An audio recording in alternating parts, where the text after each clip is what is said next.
欢迎大家关注我们的微信公众号"白问"，每天一个有趣有料的科技小视频。有什么数码科技方面的问题，也可以直接在后台向我提问。下期就让你上电视。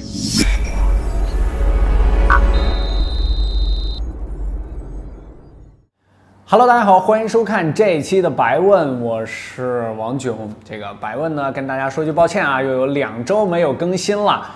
首先自己的原因就是前2个星期大家也都看到了，我们测评视频更的是非常的频繁，非常的勤，该出的视频呢都给大家出了，该有的机型也都有。然后还有一个小小的客观原因呢，就是我发现最近大家问的问题啊，这个大部分我们的测评视频中都给大家解释过，或者说都直接给你答案了。有些小伙伴呢，就视频可能是没有那么耐心看完啊，因为我们的视频确实比较长，有的时候因为聊得比较细嘛，就快进了。结果一快进，然后你该看到的问题就没有看到。所以说，大家可以2倍速或者1.5倍速播放完那个视频，你想要的问题大部分都帮你解决了。OK， 那咱们就不废话了，干货多屁话少，看看2周了，小伙伴们都有什么问题？白问马上开始。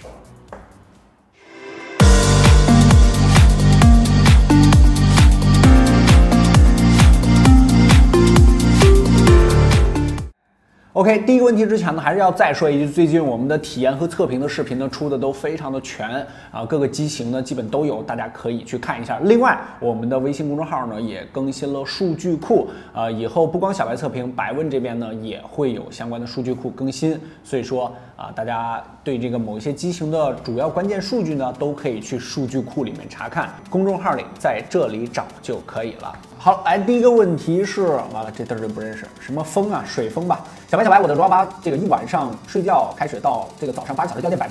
这个清理完后台开了几个闹钟就再没用手机了，这正常吗？要不去换个电池？这台手机是去年8月份买的，就上白问。去年8月份买的话，到现在已经有1年多的时间了，一晚上掉电8%是在正常的损耗范围之内的，并没有什么问题啊。晚上的时候记得把网关了才是最重要的，既不打扰你休息，又省电。OK， 来看下一个问题是波林至尊，来自 B 站的小伙伴。小白想问一下，为什么我同学用的小米5S、5SP、5C 在冬天都会出现低温集中掉电的情况，而我同学的7P 就没有这种情况？跪求上电视，已经 N 久没有上电视了。低温的情况下出现快速掉电呢是正常的，这个就像特别高温的时候掉电也非常快是一个道理。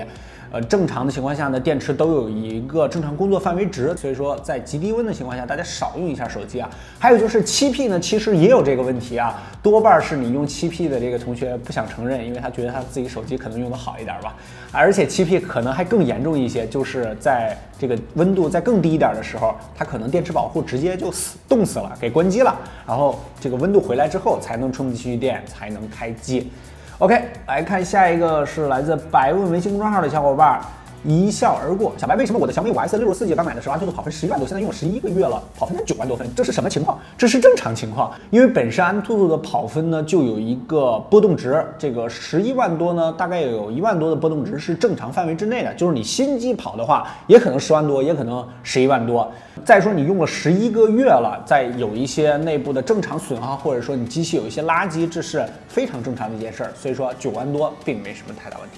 OK， 来看下一个是来自微博的小伙伴迪卡外套。这个白哥过年了，想给老妈换个手机，主要是外观和续航，然后平时这个看电视拍照，价格希望是6000以内。好儿子啊，这个屏幕不要太小，给推荐一款呗。6000以内的话，这个旗舰机型基本上就可以随便挑了。我在这儿呢，既然是给老妈推荐的话，希望你买这个8P 港版的话，8P 入门版应该是可以拿到的，就是6000左右，你可以看一看，买一个苹果，老妈用着也稍微省心那么一点。OK， 来看下一个是来自微信公众号 ROB 小白哥，这个手机卡顿跟软件下载来源有关系吗？是有关系的。比如我喜欢用应用宝下载一些软件，也会用手机自带的应用商店下载啊。你这个意思就是应用宝跟自带之间会有一些更新啊，下载上的转换，这个不叫混乱啊，因为应用宝和这个自带的商店呢都是正规的渠道，可以说是。咱们说的是下载来源有关的是，比如说你在这个手机上浏览某些网页的时候，或者说你用电脑端在哪个网页啊随便下载一些软件的时候，非常可能中毒。确实会造成你的手机卡顿，但是你这个来源呢是没有什么问题的。之前在白问中呢，我们这个推送的小视频里边啊，每晚6点的时候推送的小视频里边也跟大家解释过手机这个软件下载来源的问题，你可以往之前的翻看一下。OK， 来看下一个，依旧是微信公众号白问的小伙伴王怡你，哇，这字终于认识了。请问小白，现在4G 内存和6G 内存在平时刷一波微信、打打王者荣耀情况下有差别大吗？另外是4G 运行内存和6G 运行内存，你更推荐哪个？这我肯定是推荐大内存的。为什么？因为越大内存同时开启的应用就可以越多一些，也越流畅一些。4G 和6G 内存呢，单独运行1、2、2、3款软件的时候，就比如说你说的这3个是没有什么问题的，也并没有什么太大区别。但是你经常会打开一些软件，没有及时的清理后台。那么6G 内存或者是甚至8G 内存的优势就显现出来了，还是现在买大内存的啊。下一个是来自微博的小伙伴，这个是吧？英文，这个小白，我没有用过 Mac， 想问一下，MacBook Pro 8G 加上256还是16加上128？长远打算的话，你推荐哪一个？是不是新款 SSD 不能升级了？新款呢确实是焊死的啊。还有就是长远打算的话呢，你这2款我都不推荐，因为256内存我现在用着都嫌少。然后这个16G 的内存呢，现在是一个比较好的，就是比较理想的一个状态。然后长远打算的话呢，还是推荐你一个最低配置是16加上256，或者说16加上512。当然这个价格可能稍微贵点，但是这个投资绝对是值得的。OK， 来看下一个是来自微信公众号白问的小伙伴与他，哇，这好暧昧的名字。那个白哥想问你一个很急的问题 ，iPhone X 的 AMOLED 屏幕寿命一般大概有多久呢？纠结住这个寿命足以用到你要换手机为止。当然，这个前提是你这个屏幕本身没有什么问题啊，就是一个正常品质 AMOLED 屏幕。虽然说可能有一些用户遇到烧屏的情况，但是在上期视频中呢，我也跟大家说过，无论是三星的还是苹果的，还是之前的很多 AMOLED 屏幕，我从来都没有遇到过烧屏的情况。我用的手机应该够多的了吧？所以说，如果要是正常品质的话，这个屏幕方面并不是什么担心的问题。OK， 来看下一个来自白问微信公众号的小伙伴 Baymax 啊，我新买的4+64米6滑动，图标有拖影，浏览网页字体发虚，是屏幕问题还是都这样？我这台米6呢是没有这个情况啊，完了米6都找不着了，因为现在手机都太像了啊，这个应该是。但是如果你那个左右滑动拖影非常明显的话，那就是应该你这台手机的屏幕显示的问题，你可以去售后检测一下。但是多半的情况下呢，有的时候可能是你心理作用，在网上看多了问题，可能觉得你自己就有问题，最好是2台对比一下，看看是不是真这样。OK， 来看下一个，依旧是白问微信公众号的小伙伴90白哥，这个想问问每天用手机导航，现在用的小米去年的旗舰导航一直信号比较弱，这个开启了定位2000到3000之间，4+64快充就好了，任何牌子都可以。这么说吧，这个在目前这么多手机应用来说，华为的信号确实是在国内做的非常不错的，无论是在通信方面的信号，还有就是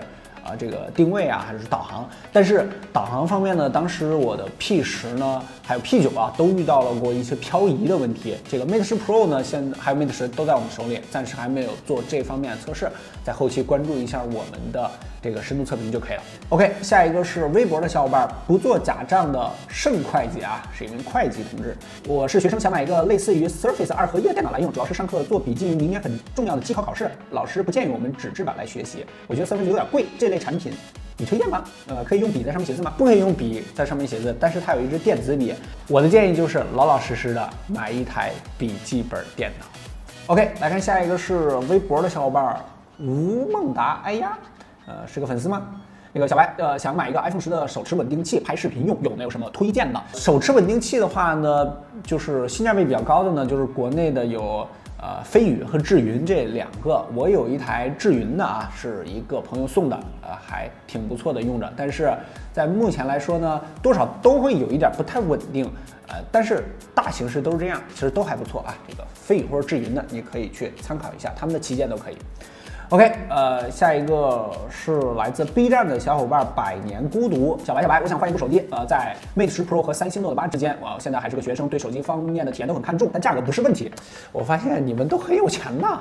想问一下你有什么好的建议？比较担心三星的负优化和卡的问题。Note 8呢，在我们这儿有一段时间了，也并没有发现什么太大的问题啊，拍照呢确实还是非常不错的。Mate 10 Pro 呢，在我们录像的时候呢，是刚刚拿到手2天，虽然跟 Mate 10呢差别并不是太大，但是这台机器呢，这个口碑还是目前来看非常不错的。后面呢，关注一下我们的深度体验，就是目前呢，我们还没有对它这个有什么非常详细的测评和体验。这个后期关注我们视频和我们的频道就可以了，白问和小白测评的频道。OK， 再跟小伙伴们说一句抱歉啊，这个白问呢2周才有一个更新。同样，这个劝大家好好看一下我们的一些体验或者是测评的视频，那个里边你的问题解决的